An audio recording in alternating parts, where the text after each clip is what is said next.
I know that my CSIL's IPTIC colleagues would want me to also encourage you to be attending the CSIL's convention, which will be held in Dubai at the end of April. And I know that the ladies at the CSIL's booth would love to give you more information and promote that conference as well. So Secretary, I will turn the podium back to you and again thank all of you for the opportunity to present to you today. Thank you, Mr. Becken.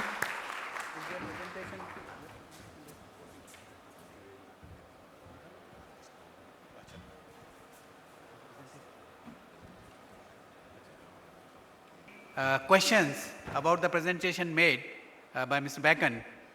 We'll invite the audience and he'll be glad to respond to your queries. Can we have the hall lights up, please? And ladies and gentlemen, if you have a question, please put your hand up. Mike will come around. Do ask your, before you ask a question, please identify yourself, your name, the name of the organization, the country you're from, and ask the question. Yeah, thank you. Can we have the hall lights up, please?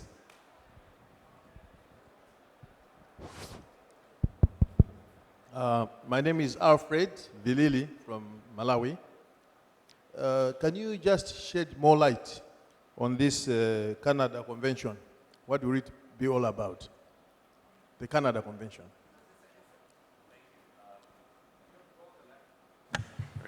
Thank you for the convention, a question about our convention in Canada. The Canadian Special Crop Association is the national industry association, processors and exporters of peas, lentils, beans, chickpeas, mustard, canary seed, buckwheat, sunflower. So this is a convention that is now attracting more international visitors, but primarily we're looking at Canadian production of these crops, export. Some of the themes that we'll be looking at our convention this year are some of the emerging producing areas of the world. I think we'll probably look at Russia and Eastern and Europe. So it's basically a two-day convention where we bring together many of the Canadian exporters, Canadian farmers, and increasingly we're having international visitors come to that convention. So I'd be glad to give you more information and some website, and we can go into more detail then. Thanks. Hello.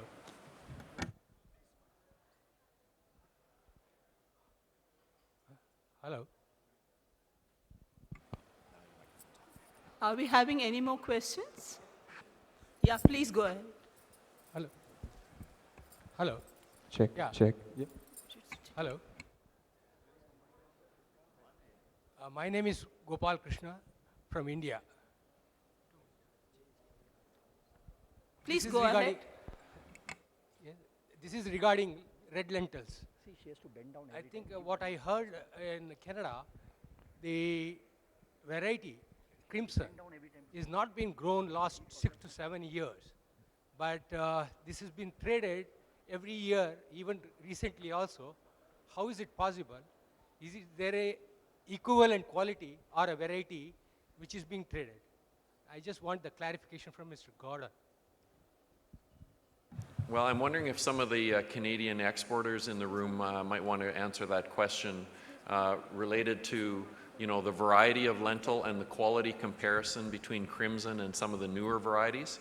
So maybe while one of the Canadian trade would like to address that question, one thing I would point out is that the Crop Development Center at the University of Saskatchewan has the most aggressive plant breeding program and lentil development program of any facility in the world, so that we're constantly improving the varieties, improving the yield, improving disease resistance, and ultimately this is improving the quality.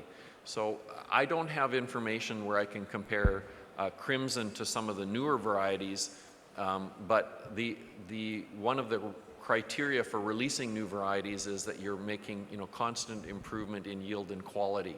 So likely there's going to be some small differences between varieties, but I would leave it to some of the exporters and processors to make some additional comment about specific quality differences that might exist between crimson and some of the varieties that are more commonly grown now.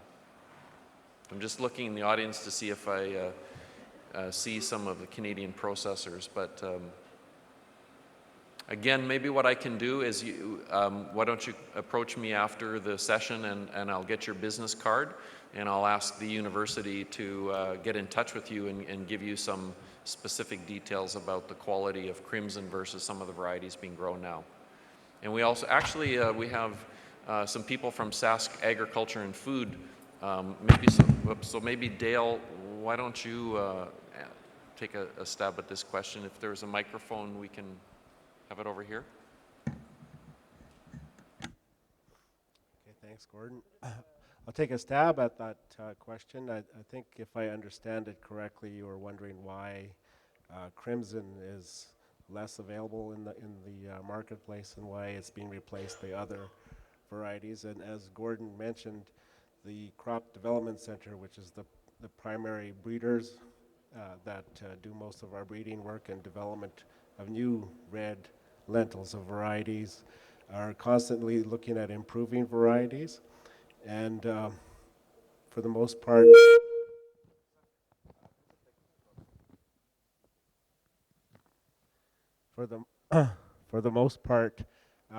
what they look at is try to increase the yield potential for the red lentils as well as disease resistance.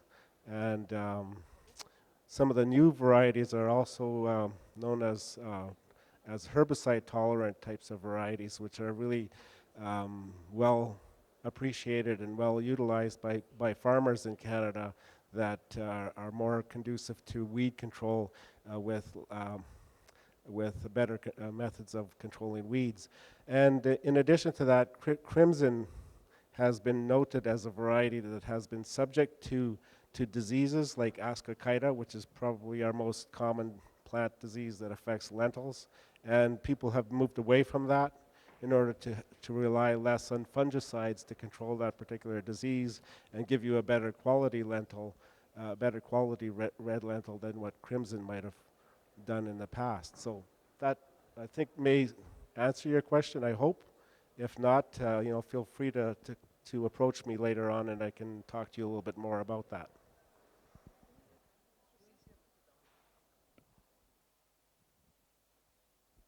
My name is Sanjay Shah. I'm from Bombay. I would like to know about the Canadian government subsidy policy vis-a-vis oilseeds, grains, and pulses. In the last 3 years, has there been any shift in the government policy into subsidies of these particular products? Thanks for the question.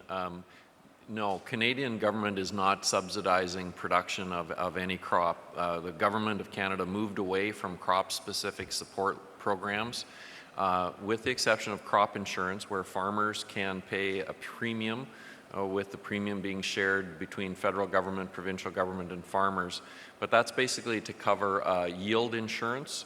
And there are aggregate income support programs available to Canadian farmers. But specifically, the Government of Canada has tried to move away to be production neutral and not encourage production of any one crop. So there is no subsidy or incentive on inputs or any element of producing canola versus peas versus wheat.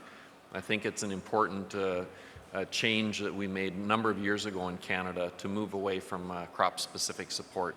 And there has been no change in these programs over the last 4 to 5 years.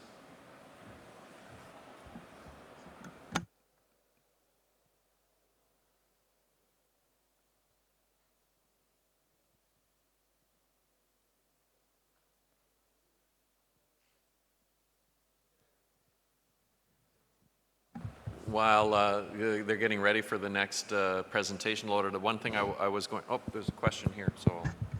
Sorry to come back. My name is Alfred again from Malawi. Just by extension to the last question, perhaps you would know any other country that is subsidizing production of pulses? Well, one of the countries that does come to mind is France, where I think it'd be better to have perhaps Mies can talk about this in his presentation. So maybe we'll leave some of the comment about French government support for pea production to Mies's presentation. Thank you once again, Ms. Bacon. Now I'll request Mr. Jeff, the technical glitch has now been removed, and I'll request him to now make his presentation.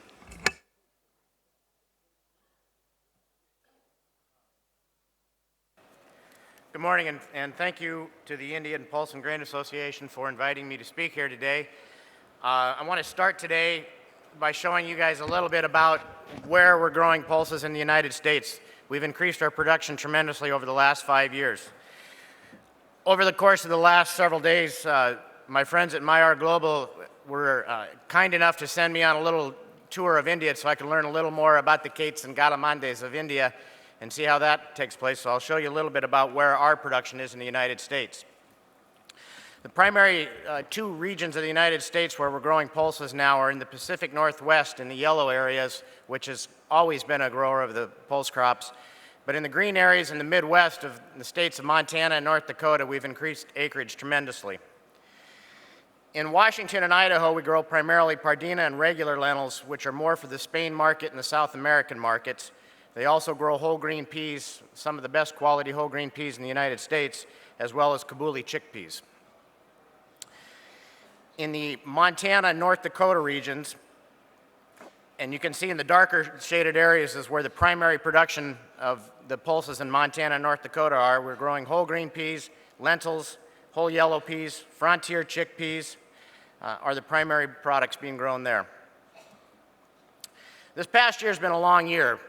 We had relatively wet seeding conditions through all of last spring. So in the winter of 2010-2011, we had record snow and moisture in North Dakota. We had below normal cold temperatures. Montana, which is now the largest pulse producing state in the United States, had high snowpack and record moisture as well, with below normal and cold temperatures. All this leading to late seeding conditions and a lot of acres that did not get seeded. In Washington, Idaho, it was also wet, but not to the extent of the Midwest. So one of the biggest things that happened with the pulse industry in the United States this year was the prevented planted acres in North Dakota. As you can see by this map, in the red areas were the areas of North Dakota that had the highest percentage of prevented planted acres. The next highest year for prevented planted acres was in 1999, where there was 3.9 million acres not seeded in North Dakota due to wet conditions. Last year, there was 6.3 million acres in North Dakota not seeded due to wet conditions. And this is where you saw a huge drop in the pulse production in the United States last year. So last year, the total seeded pea acres dropped virtually in half from 760,000 acres down to 380,000 acres. The Midwest seeded pea acres is where the large percentage of the reduction came, with only 275,000 acres seeded in Montana and North Dakota. The Pacific Northwest seeded pea acres was slightly lower, and most of the reason it was lower had more to do with Kabuli chickpea prices being better than pea prices. The total seeded lentil acres dropped about 30% as well last year, down to 448,000 acres. For the United States, the lentil size distribution of what we're growing, we grow primarily a medium green richly lentil, with the largest percentage of our acres in that area. Our small lentils, which are primarily Pardinas and Viceroy Eston style lentils, are the next one. Our red lentil acres was only 41,000 acres, and our large seeded layered type styles was only about 16,500. The total seeded chickpea acreage last year was virtually unchanged.